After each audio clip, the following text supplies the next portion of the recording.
You join me from sunny Aotearoa, New Zealand. This is going to be a bit of a rant, but it's important. Stick around to the end and I will make it worth your while.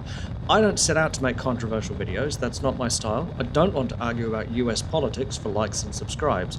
Sometimes though, you're on the Facebook when you really should be doing something worthwhile, and you lose just a tiny bit of hope for humanity.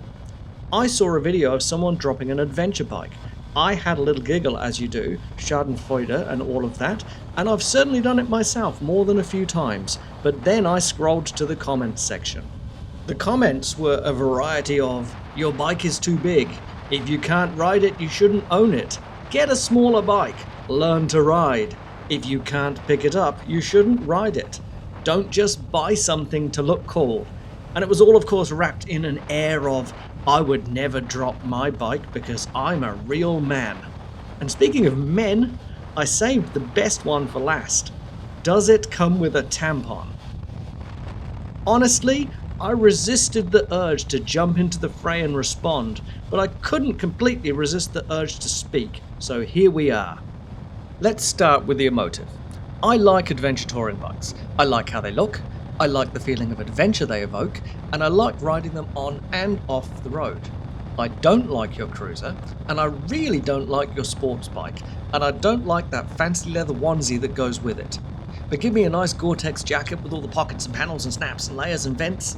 I'm one of those people that hates camping, but I'm a sucker for all that high-tech camping gear. And you know what? That's okay. We all have different tastes. Life would be simpler if we didn't. We'd have one bike. It would come in one colour.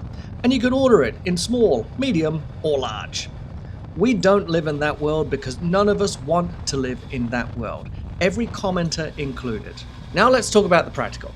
I'm a 176 centimetre tall male. That's just a little over 5'9" for those measuring in OG units. Not tall, not short, somewhere in the middle. I, however, have a short instep, little legs. I'll give you an example. I'm involved in aviation and I fly light aircraft. Most of the guys I know have the seat all the way back. I have the seat all the way forward. Short legs, long torso. That means I have to be super careful where I stop. Stop over a pothole, I'm going down. Stop with the front wheel on a bump, I'm going down. I have to be even more careful with a pillion, where curbs are definitely the order of the day. So, let's break this down. Get a small bike. Okay, well, we have a number of bikes in our fleet. One of my favourites is the R1250 GSA. It's big and it's heavy. Once upon a time, I owned a veritable Suzuki DR250. It was small and light, but it was taller than the 1250 and it fell harder because it was so narrow. Put those things together and it was just as hard to pick up as the 1250 Adventure despite being 1000cc smaller.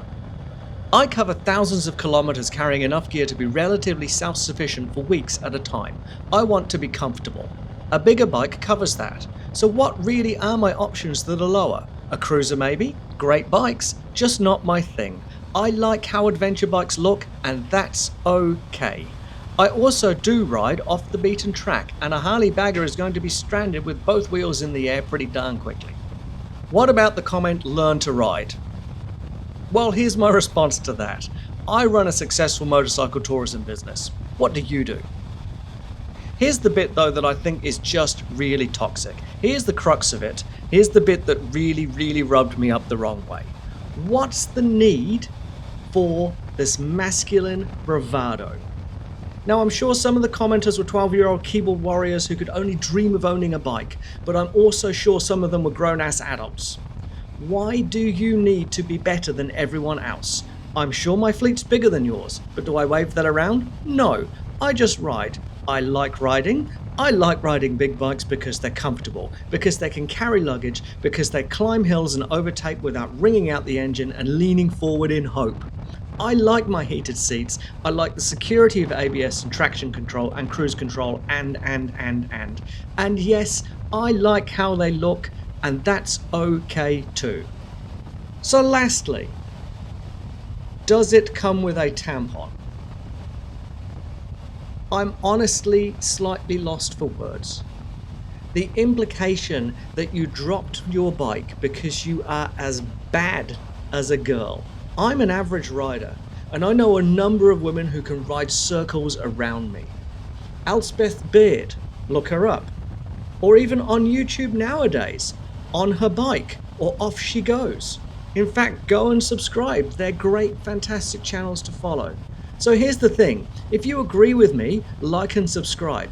And you know what? If you disagree with me, like and subscribe too. This channel isn't about arguing, it's about some amazing riding through some amazing scenery, and I like sharing that. I was just a little, how can I say this in a way that won't get me banned from social media?